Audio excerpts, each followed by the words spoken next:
Should you self-manage your rental property or hire a property manager? Hi, my name is Alex Hripko with Royal LePage Benchmark, and today I'm going to go over the 4 key considerations on hiring a property management company to take care of your rental property.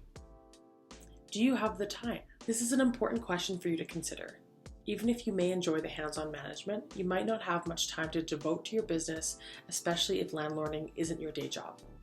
From marketing and promoting your property to showings, to collecting personal information, to vetting the tenant prospect, to ensure that this tenant is an acceptable risk, this process does take time.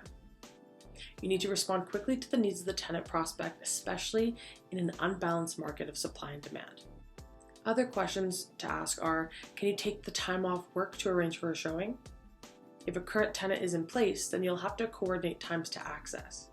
As well as, once a suitable tenant is secured, if a maintenance matter such as no hot water or a water line bursts at whatever hour of the night, that call needs to be taken and action arranged to remedy without delay.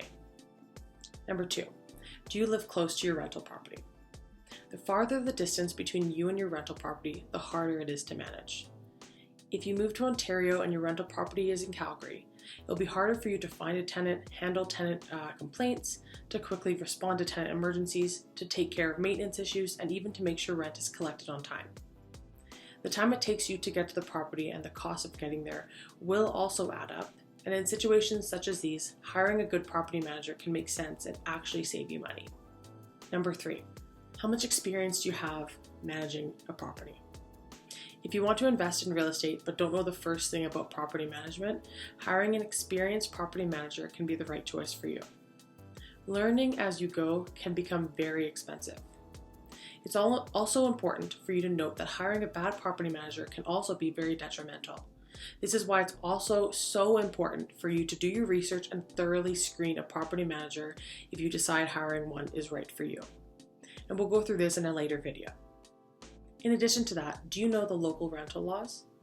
Especially if you're self-managing, it is strongly recommended to review and understand the local tenancy laws outlined in the Residential Tenancies Act, the minimum housing standards, and rules and regulations outlined in the condominium documents. You need to know how to navigate around these, including situations with pets and service animals, how and where smoke and CO detectors should be located, how much of a security deposit you can hold, how to conduct inspections, how to reconcile security deposits, and so on. Number 4, can you afford to hire a property manager? So before you hire a property manager, you need to assess your own finances. Property managers are not free. Managers will charge a fee on average between 10 to 15% of the monthly gross income for the property.